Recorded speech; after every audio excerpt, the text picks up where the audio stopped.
So yeah, so I mean that's controversial right there. In my opinion, it was kind of a quick tap. I mean, I get it. It was tight. It was in tight. And it is a Diaz brothers. They're really good at No, jiu-jitsu. you fight though. You a champion. You try to stay in there as long as you can. Yeah. You don't be tapping in 2 seconds. Yeah, I'm sorry. I don't know. I think he should have he didn't even try to get his chin in or move to the side. You know what I mean? Like what you usually see, or maybe try to take his arm off. I mean, the argument is that he was dazed. He was already roughed up. But I don't know, man. To me, Conor McGregor lost his mystique, and I say that because he came off as this unbeatable fighter. Everything he said came to fruition. He died in the ring. As a matter of fact, he said that one time. He said that he would die in the ring. He said that he didn't die. He tapped.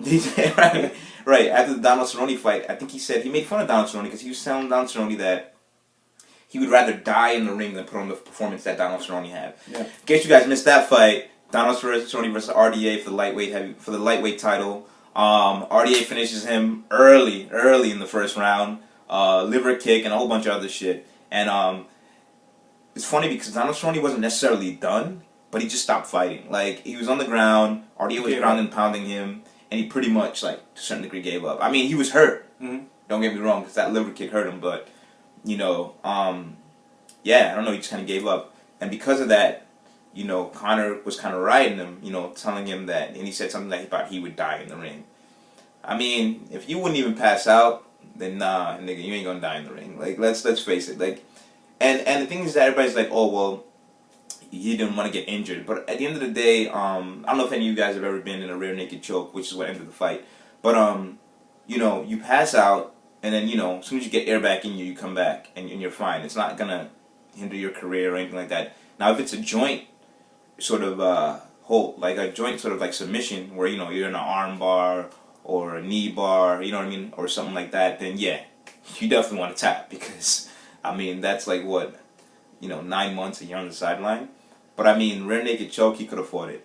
I mean, look, it's neither here nor there, but I think he could afford the choke. To me, he kind of lost his mystique, because at the end of the day, as much crap as he wants to talk, I'll just be like, dude, you were tapping like Gregory Hines. You know what I'm saying? I just, you can talk all you want, but in my opinion, if I'm a fighter, right? If I'm a fighter and I'm about to fight this man, and he's talking all this crap, and this just happened, what just happened?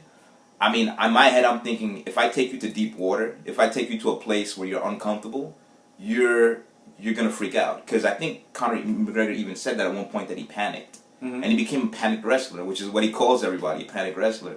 So if I'm about to fight you, and I know, deep down in your heart of hearts, when things get really, really wrong, you're just gonna give in like that, then in my mind, I'm thinking, all right, I'm gonna take you into deep water, and we'll see if you survive. And I would think that you wouldn't survive, because you kind of showed me that, you know what I mean? When the going gets tough, you kind of get going. So that's my opinion. He lost his mystique. He's still a great fighter. I mean, his movement's phenomenal. I mean, that left hand could damn near knock out anybody. But he's definitely became human. He became human, and I mean, all that crazy talk that he was talking before, it's just I mean, I don't know, I believed it before, you know what I mean? Because he was backing it up, but now it's just kind of I don't know, you can't take him seriously, you know what I mean? It's just yeah, you know what I mean? If I was a fighter, I'd be yeah, whatever. So your final thoughts, because we're approaching the end of this episode. What do you think of him as far as, his progression in the UFC? Do you think this will hinder him in his next fight? Do you think he'll use this as a confidence booster, or will this kind of damper his spirit now? I don't think it'll damper his spirit. I mean, his mindset's pretty strong. It seems like he knows what he wants to do in the UFC. He has a plan, and he seems like the type of guy who's going to keep learning. He learns from everything. You know what I mean? So I think he's definitely gonna, he's gonna be fine. He might get the lightweight title. I mean, who knows? You know what I mean? I think, he's definitely gonna be good. My thing is that I think he lost the mystique. That's all. I think he became a fighter now, almost like Anderson Silva, right? Mm-hmm. Right before Anderson Silva lost, people were kind of afraid to get into the ring before they even got into the ring. And then one guy, Chris Weidman, said, "I'm not gonna let you beat me before I get into the ring." And to a certain degree, Nate Diaz was Conor McGregor's Chris Weidman. Yeah. because Nate Diaz is so mentally tough coming from the hood that nothing is really gonna. Nothing gets to him. This is the guy that This is the guy that started training because he wanted to get burritos. That's the reason why he started training, because he was so poor that his family couldn't feed him. So he's like, I could either stay here and I could stay at home and not eat, or I can go to jiu-jitsu practice and get burritos. Yeah. And he didn't even like jiu-jitsu, but he wanted to eat. And that's how Nate Diaz started training with his brother. And so I mean, when a guy comes from a place like that, like, there's not really much you can really do to scare him. You know what I mean? Like, and he's fought like everybody. So it's like, there's not really much you can really do to scare him. So because Conor McGregor couldn't get in his head, and he just like, treated it like it was just another day, I feel like, he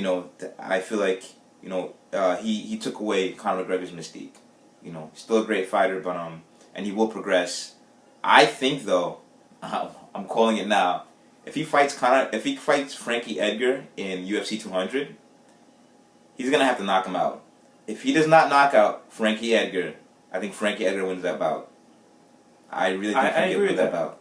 I think Conor has to knock him out. And you know what? I actually wanted to elaborate on that, but I'll say that for another episode because we're trying to get subscribers here. So with that said, yeah, I'll talk all day about him, man. Yeah, I love him, man. This is HJB. Excuse me. This is HJB with Lionel Del Rey. Check us out on Twitter. Yep. What is your Twitter? Twitter is Art of Mixed Martial. My Twitter is Art of Mixed Martial. It's a picture of Conor McGregor, actually. So so check that out. And follow Triple Threat Sports on Twitter, TT Sports 3. Check us out on Facebook, Hairline Productions. Do that. And we're out. Yeah.